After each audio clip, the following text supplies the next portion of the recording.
tercipta untuk menemani Adam, sekarang Anissa Dewi tercipta untuk menemani pemirsa Cakrawala. Barangkali Anda pemirsa yang baru saja bergabung bersama kami di Cakrawala, belum tahu ya, ini talk show ngomongin apa?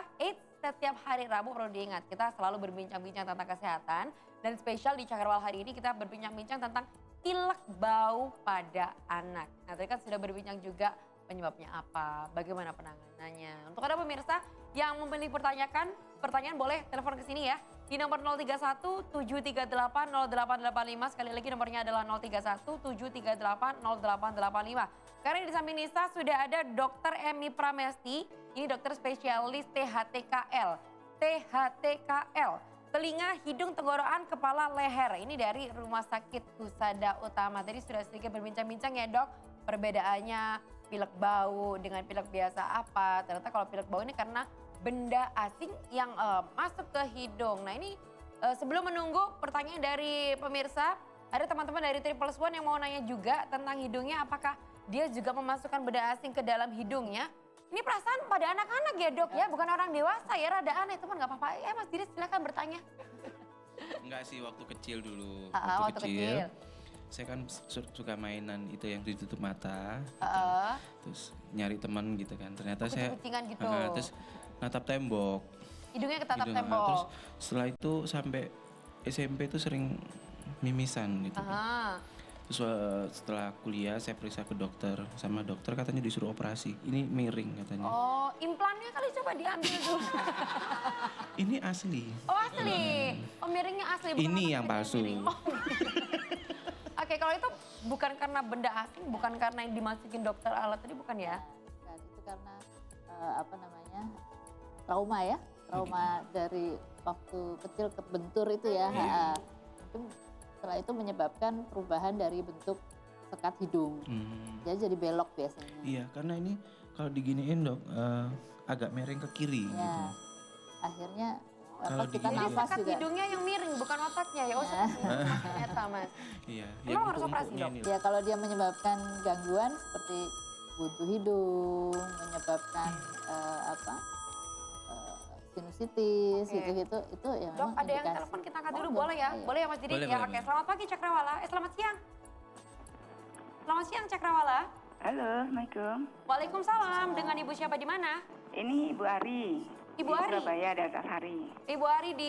Ibu, Delta Sari masih Sidoarjo Bu, bukan Surabaya. Surabaya coret. Oke, silakan Ibu Ari, pertanyaannya apa? Iya, saya mau menanyakan sehubungan dengan THT ya. Iya. Assalamualaikum dokter. Waalaikumsalam. Iya, ini kalau telinga itu mesti harus dibersihkan atau gimana dokter? Tiap harinya pakai cotton bud itu?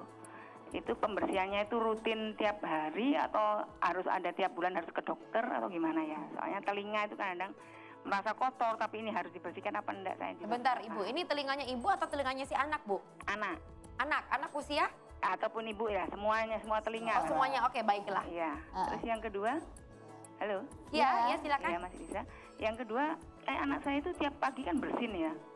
Bersin terus kayak mungkin alergi udara atau apa, saya juga nggak paham itu bagaimana cara ngatasinya ya dokter ya. Tapi bersihnya di pagi hari saja Ibu? Bagaimana? Bersihnya di pagi hari saja? Iya, hanya pagi hari aja. Oke. Cuma ganggu pas sholat atau apa itu bersin-bersin. Oke, itu aja Ibu pertanyaannya, ada pertanyaan lain? Terus yang ketiga, anak saya itu kebiasaan fix itu loh, hirup fix inhaler yang dihirup itu ya.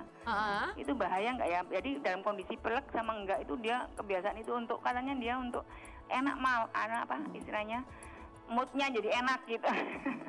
Bisa aja buat naikin mood ya, bukan karena dia hidungnya buntu ya?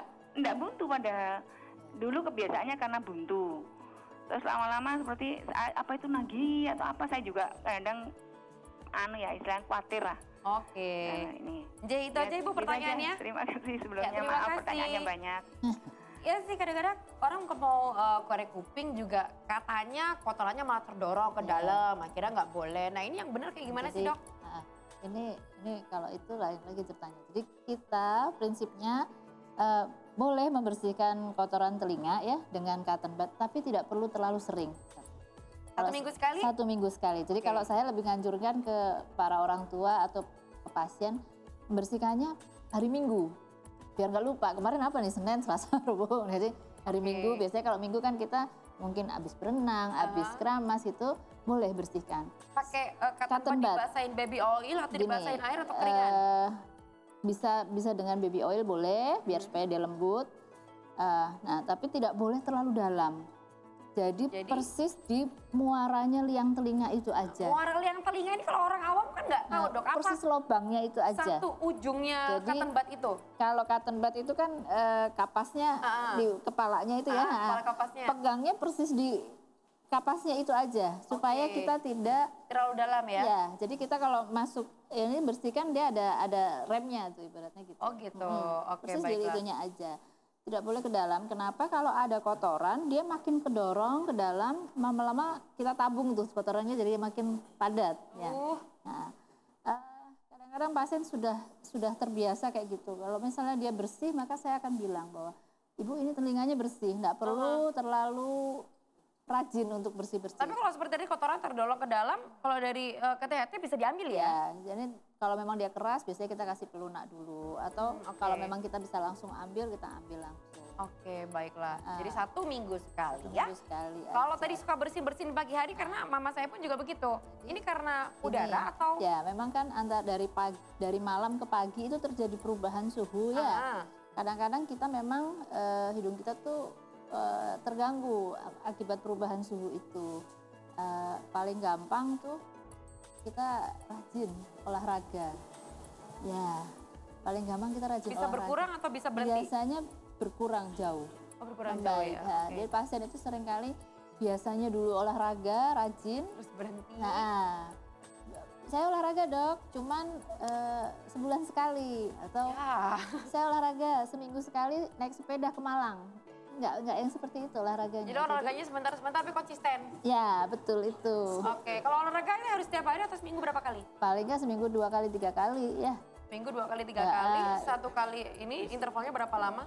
Boleh 1 jaman. 1 jam aja ya, tapi teratur yang dibutuhin. Nah, kalau kayak tadi yang pakai inhaler terus-terusan gitu, inhaler. nagih atau gimana sih? Dengan faktor kebiasaan ya. Cuman, tapi efeknya? Kadang-kadang bisa menyebabkan iritasi di permukaan dari rongga hidung. Kok bisa iritasi? Kan dia ini ya, benda asing juga. Terus ini kan dia mengganggu juga fungsi daripada hidung itu kan punya mekanisme ya untuk mengeluarkan, kemudian penyesuaian suhu dan sebagainya. Lendirnya juga terganggu. Mungkin kalau terlalu sering ya nggak baik. Jadi bagus buat moodnya, kata biar mood Ya, gitu. kan itu kebiasaan. Tapi kita tidak tahu bagaimana di dalamnya. Oke, Ya kan? jadi lebih baik dikurangi ya kebiasaan seperti itu ya. Oke, kalau kebiasaan kayak tadi nabrak-nabrakin hidungnya ke tembok itu gimana? Tapi memang harus operasi. Ya. Harus ditabrakin lagi kayaknya biar balik gitu. Tapi memang kalau kayak tadi pilek bau kemasukan benda asing kemudian diambil, apakah ada efeknya akhirnya jadi suka mimisan? Kalau tadi ketabrak aja akhirnya suka mimisan. Kalau benda asing masuk Kalau gimana? benda asing enggak. Enggak ya? Dia baik aja. Nah itu kalau benda asing masuk ke hidung, kalau benda asing masuk ke telinga? Sama, diambil. Telinga bau? Oh enggak, kalau itu enggak, telinganya enggak bau. Cuman biasanya pendengarannya pun akan terganggu ya. Karena kan hantaran suaranya menuju ke gendang kan terhalang. Oke. Bisa diambil nggak pakai operasi gitu bisa nggak sih? Bisa diambil. Nah kalau misalnya anaknya nggak bisa diem, nah baru kita pakai pembiusan. Oh gitu. Supaya dia bobok, nah kita ambil.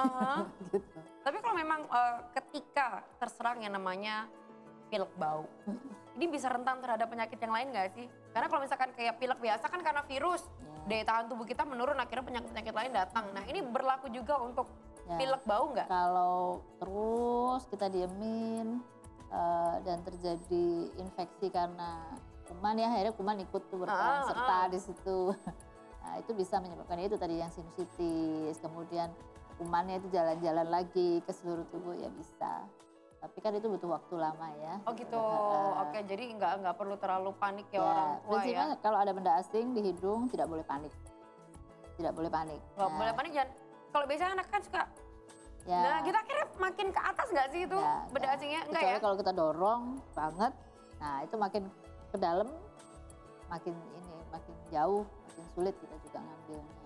Oke, jadi pemirsa barangkali Anda mengetahui kalau anak Anda di hidungnya kemasukan benda asing gitu ya, Kalau memang bisa diambil, boleh diambil pakai pinset, tapi jangan didorong pakai cotton bud ya biasanya ya, atau pakai tangan. Jangan sekali-kali. Oke dokter, mungkin ada tips and trick untuk pemirsa apabila anaknya terkena yang namanya pilek bau? Ya kita memikirkan kemungkinan adanya benda asing di hidung ya. Kemudian bila kita dapati adanya benda asing, jangan panik. Kalau bisa diambil misalnya dengan pinset, kita boleh ambil. Tapi kalau memang sulit, jangan dipaksa dan tidak boleh didorong ke belakang karena bisa malah masuk ke dalam jalur pernafasan, malah menyebabkan bahaya yang lebih parah.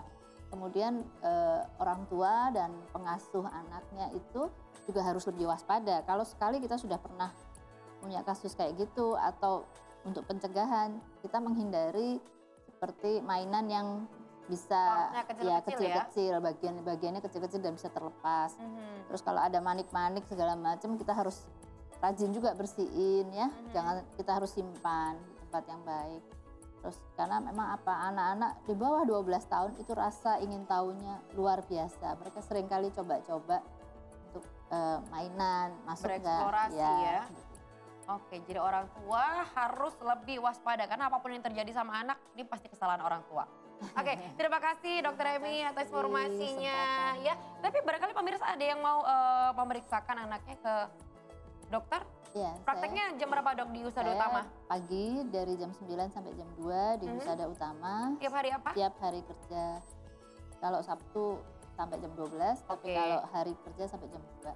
Oke, berarti Senin sampai Sabtu Dokter Emi selalu standby ya di Husada Utama ya. Jadi kalau pemirsa ada permasalahan dengan telinga, hidung, tenggorokan, kepala, leher, langsung cus ke Dokter Emi di Rumah Sakit Husada Utama. Terima kasih dokter dan terima kasih pemirsa yang sudah setia menyaksikan talk show tentang kesehatan kali ini. Tapi jangan kemana-mana ya. Belum jam 12, ini Cakrawala masih akan berlanjut dan masih ada informasi yang lebih tidak kalah menarik lagi. Dan masih ada teman-teman Triple One di sini. Jadi pemirsa tetap di Cakrawala.